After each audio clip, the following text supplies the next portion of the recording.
Et nous voici dans une dernière vidéo pour ce qui est du commentaire du texte de Jean Genet, la scène d'exposition des bonnes. Nous travaillerons à présent ici l'axe numéro 3, le troisième mouvement du texte, c'est-à-dire le reste du texte, et montrer qu'en fait nous avons en réalité affaire à une scénette montrant la méchanceté et la coquetterie de la maîtresse de maison, grâce notamment aux escarpins.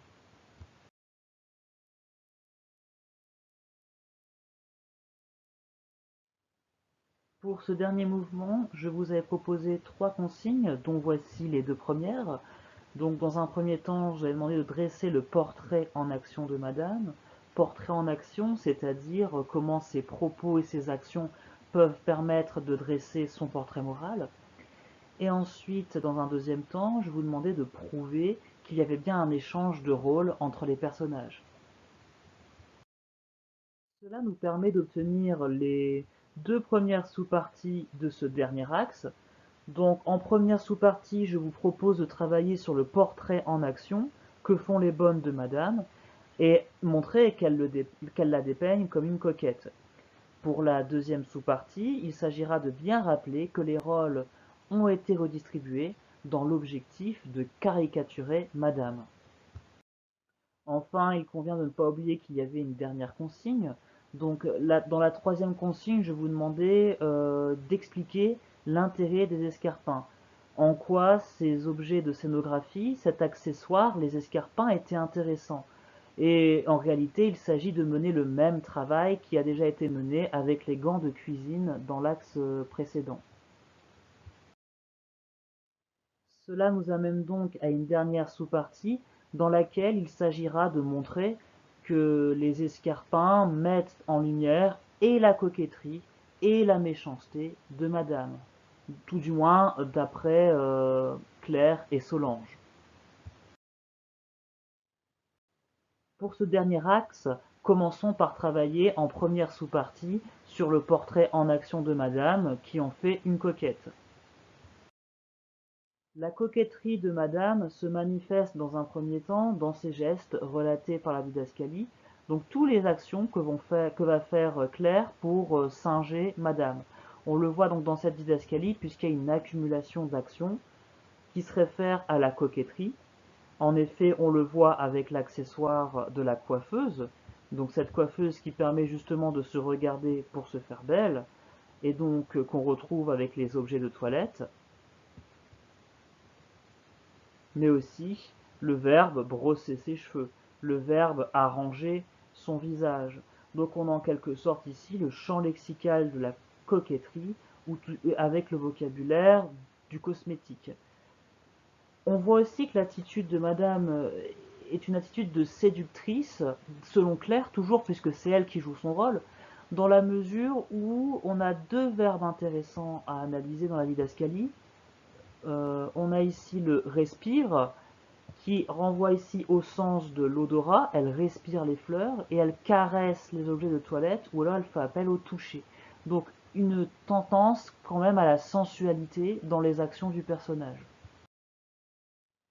Ensuite, la coquetterie est également soulignée grâce aux accessoires de toilette, donc qui étaient déjà présents dans la didascalie, comme j'ai pu le montrer, donc avec la coiffeuse qui fait partie du décor, l'idée qu'elle brosse ses cheveux, donc elle a besoin d'une brosse, et également ici les objets de toilette qu'elle caresse.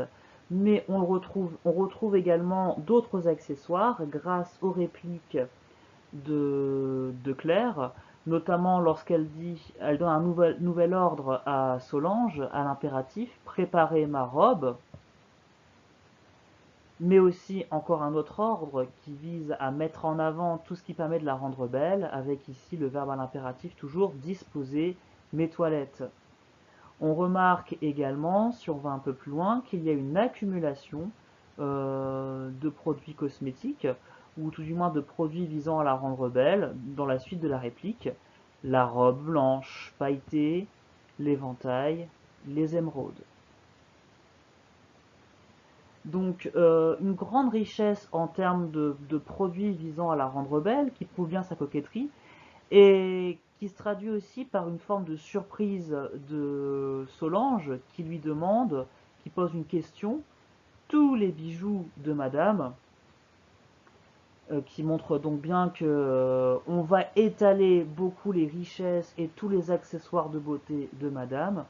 Et ça se conclut d'ailleurs avec un dernier accessoire dans la réplique toujours de Claire, les souliers vernis, également qui seront présents dans la suite de l'analyse. Enfin, on a l'apparition de ces accessoires qui sont matérialisés par la didascalie qui suit, puisque Solange va prendre dans l'armoire quelques écrins. Le pluriel est intéressant ici, dans la mesure où ce n'est pas seulement une boîte à bijoux qui est ouverte, mais plusieurs, ce qui prouve bien qu'on va étaler un petit peu les richesses et les accessoires de coquetterie de Madame. Claire va d'ailleurs, à la suite de l'extrait, réclamer en particulier ses escarpins vernis, donc on montre bien qu'elle met l'accent là-dessus. Et l'idée que ce soit des escarpins montre bien l'idée aussi qu'on a une maîtresse ici séductrice. Le but est de séduire naturellement. Mais au-delà des simples relations maître-valet tendues, ce texte est assez déroutant dans la mesure où les personnages ne sont pas ce qu'ils sont.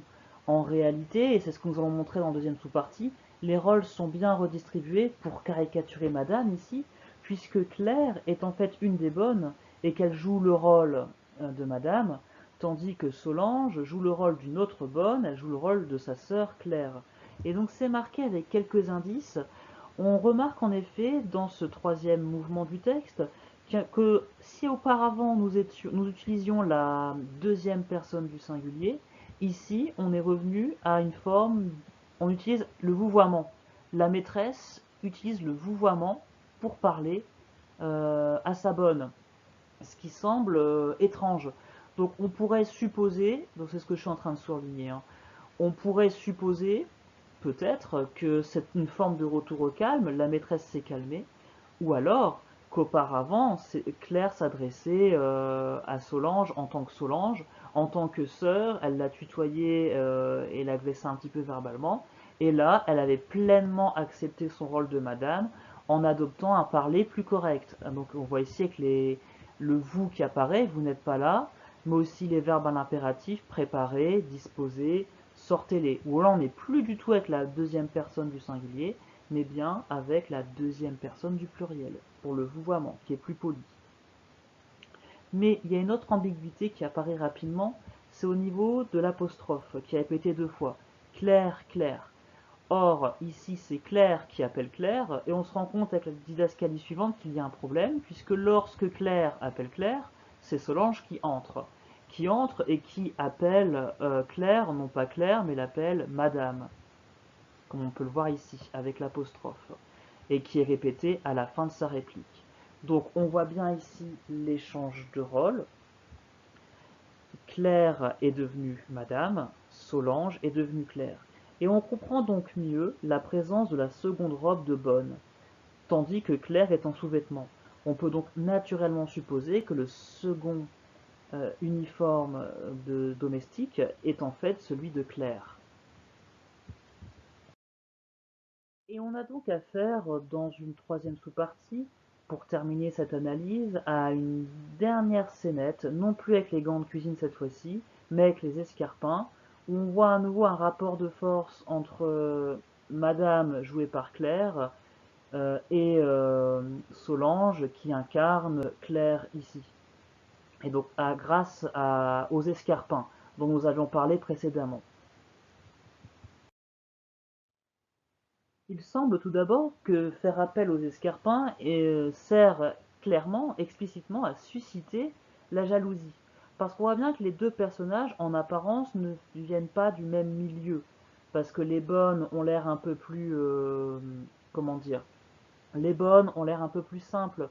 On le voit notamment avec la didascalie, elle prononce tilleul. On voit que Solange a un parler un peu plus provincial, un peu plus rustique, tandis que Madame, enfin Claire qui joue Madame, prenait un ton affecté et dans une forme de tragique outré. Donc on voit bien qu'ils ne sont pas du même milieu, donc il peut y avoir une tension entre deux milieux. Un milieu modeste pour les bonnes et bien sûr une forme de bourgeoisie pour Madame.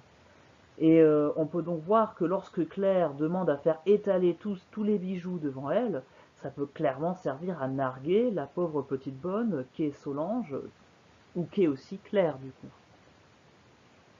Et on le voit notamment avec une périphrase, lorsqu'elle demande ses escarpins à Solange, elle précise rapidement ensuite que ce sont ceux que vous convoitez depuis des années.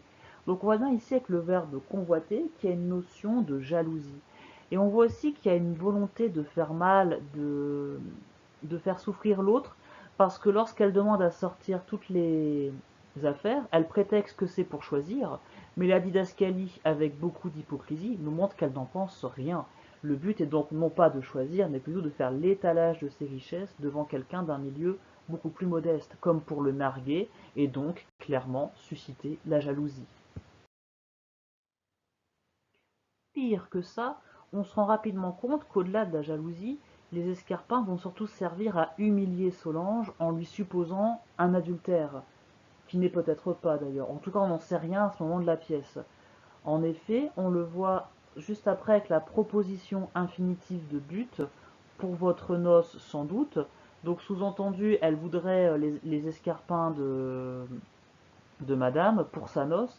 Donc l'idée ici de se marier à quelqu'un, mais qui est vite détournée avec le retour au laitier, une référence au laitier qu'elle voudrait séduire, parce qu'on le voit ici dans la suite de la réplique, avouez qu'il vous a séduite, donc qui montre bien que et qui renvoie en fait à ce qu'elle avait posé un peu plus tôt dans le texte, avec la question rhétorique, quand elle avait dit c'est avec ça sans doute que tu espères séduire le laitier. Lorsque Solange jouait avec les gants, Claire lui disait c'est avec ça sans doute que tu espères séduire le laitier.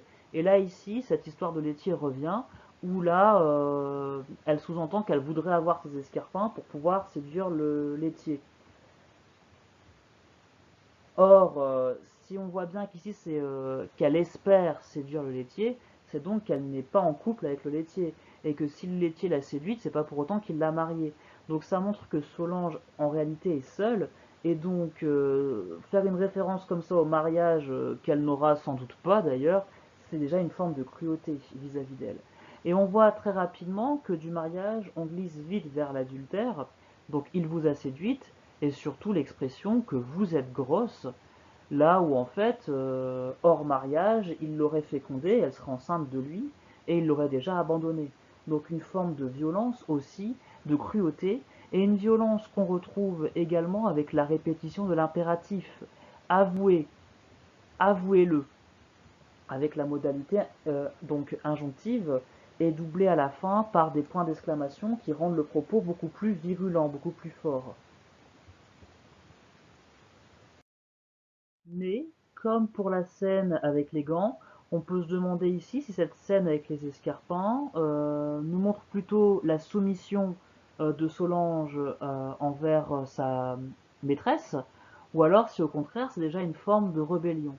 On pourrait supposer qu'elle se soumet, puisqu'on le voit avec les didascalies, Solange s'accroupit sur le tapis, et également un peu plus loin, Solange à genoux et très humble où on voit qu'elle est littéralement au pied de sa maîtresse. D'ailleurs, la didascalie se poursuit ainsi, et crachant dessus, cire des escarpins vernis.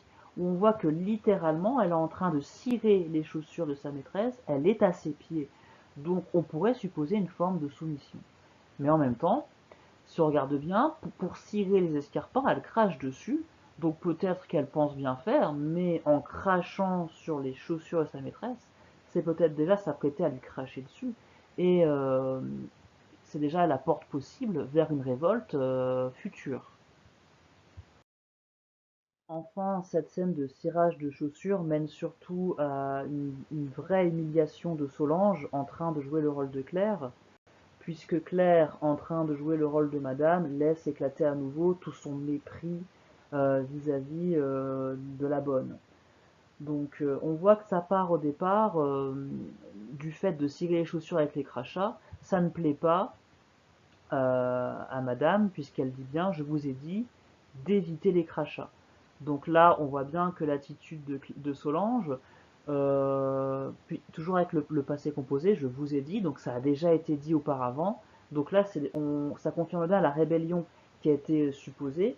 Et donc là, madame veut qu'on évite les crachats sur ses chaussures. Mais ça pourrait s'arrêter là, mais ça devient beaucoup plus violent puisque ces crachats ensuite vont être personnifiés.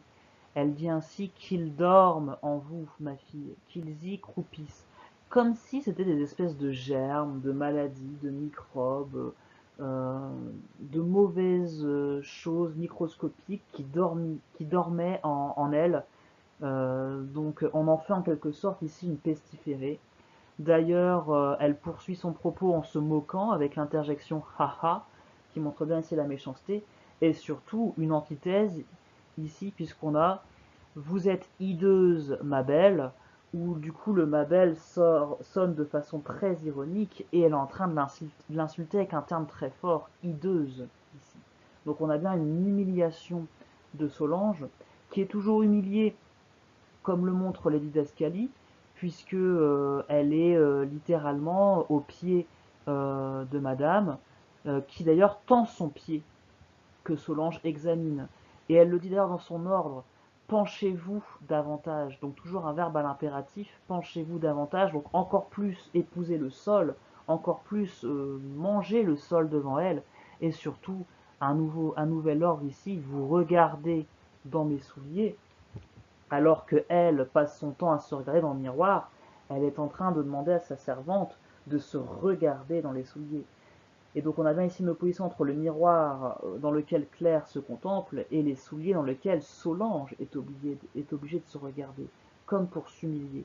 Et normalement, dans la mise en scène que je vous ai proposée, on voit à quel point c'est violent de plaquer le nez de quelqu'un contre les pieds d'une autre personne. Il y a vraiment une idée de lécher les pieds presque de l'autre, de se soumettre à lui entièrement. Enfin, le mépris se poursuit dans la suite de l'extrait, puisqu'on a on a des questions rhétoriques.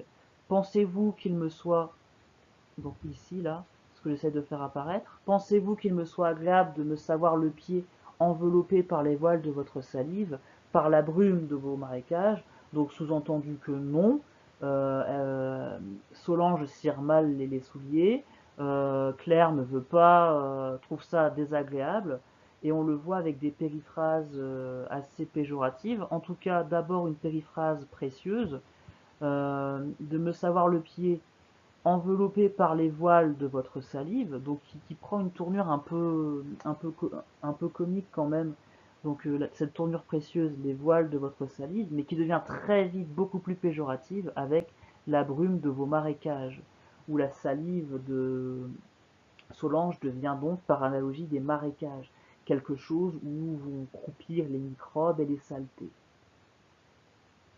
Mais en réalité, ce faisant, même si Claire humilie ici Solange, c'est comme elle joue le rôle de madame, les deux bonnes sont en fait ici en train de jouer une scène où elles critiquent ouvertement la coquetterie et la méchanceté de leur maîtresse.